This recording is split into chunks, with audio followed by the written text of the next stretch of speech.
Welcome to This Explainer. Today we're diving straight into one of the most frustrating things in the world, getting a raise, feeling absolutely on top of the world for a few weeks, and then, well, feeling just as bro a few months later. It's like the money just ghosted you. We've all been there, right? You get that new salary, you think your money worries are finally over, and yet somehow your bank balance looks exactly the same. So we're going to break down exactly why this happens and, more importantly, how to actually fix it. So why do you make more money now but feel exactly as broke? It's a baffling experience. You look at your paycheck, the number is undeniably larger, but your financial security just hasn't budged an inch. Your raise basically acts like invisible money that simply vanishes into undefined spaces in your budget.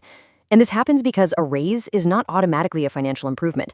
It's really just a bigger number arriving in the exact same system that was already struggling to manage the smaller number. If you don't have a solid plan, that extra income just flows right into the exact same gaps. Section 1. The Raise Illusion, the math shrinking your money. We naturally assume a 10% raise means 10% more wealth, right? But honestly, look at this. Let's say you get a fantastic 10% raise. Instantly, in a progressive tax system, a chunk of that, say 4%, is lost to higher marginal taxes. Then, you've got to factor in 3% for inflation, which is just quietly eating away your purchasing power. And maybe you lose another 2% because that higher income phases you out of certain benefits or tax deductions. Suddenly, your massive 10% raise leaves you with just a tiny 1% increase in actual spendable cash.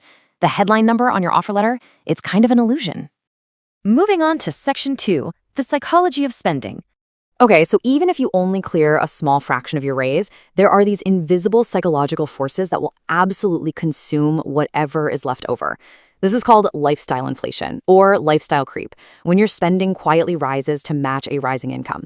And the crucial point here is that small upgrades, a slightly nicer apartment, a new car lease, or even just grabbing takeout more often, they feel perfectly proportionate in the moment. You think, hey, I make more money now, I can definitely afford this premium subscription. None of these choices feel reckless on their own. But here's the catch. They collectively consume your entire raise, and they're largely irreversible short-term commitments. Once you sign a 12-month lease, you're locked in, your spending crept up, completely neutralizing the raise. And then there's hedonic adaptation. This is the psychological tendency to quickly return to a baseline level of satisfaction after a positive change. Human beings are just incredibly adaptable. A raise gives you the short, awesome burst of relief, but within weeks, that new income becomes your new normal. Your sense of what is enough literally moved the goalposts alongside your raise.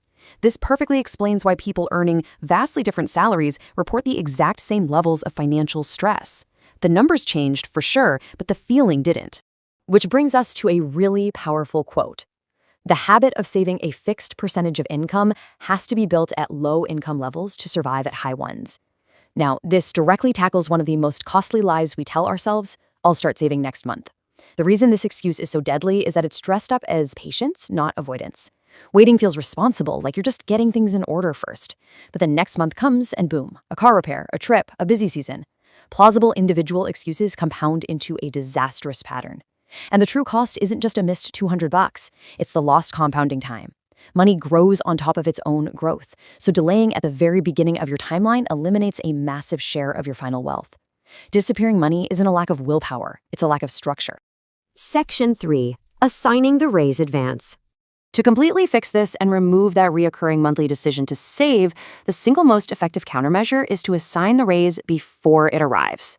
Using this 4-step framework guarantees the money is never treated as flexible cash. Step 1. Calculate your actual net increase.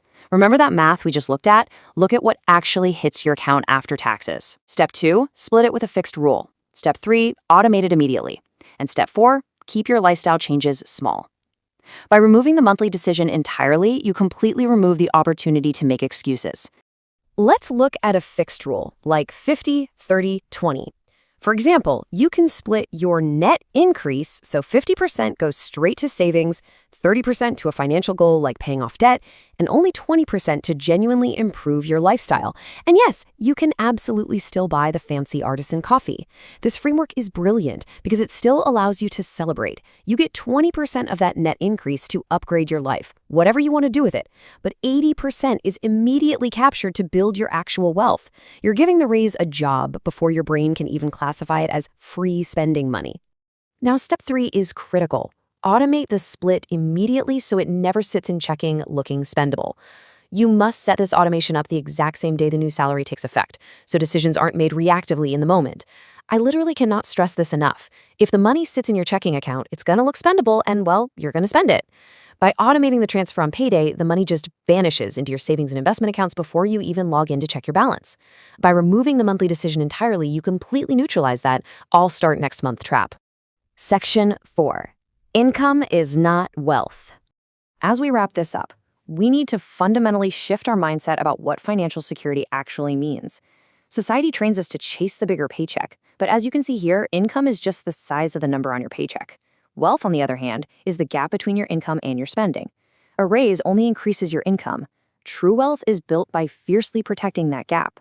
Someone earning a modest salary who maintains a wide protected gap will almost always build more real financial security than someone earning a massive salary who just lets their spending inflate every time they get a promotion.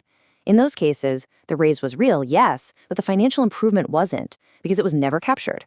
So I want you to think about this tonight. If your income doubled tomorrow, does your current system guarantee you'd actually keep any of it?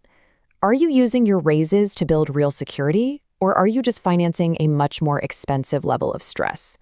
Look at your own system. The power to change this isn't about getting a better job. It's about making a structural choice right now, today, before the next paycheck arrives. Thanks so much for joining me for this explainer, and I'll catch you on the next one.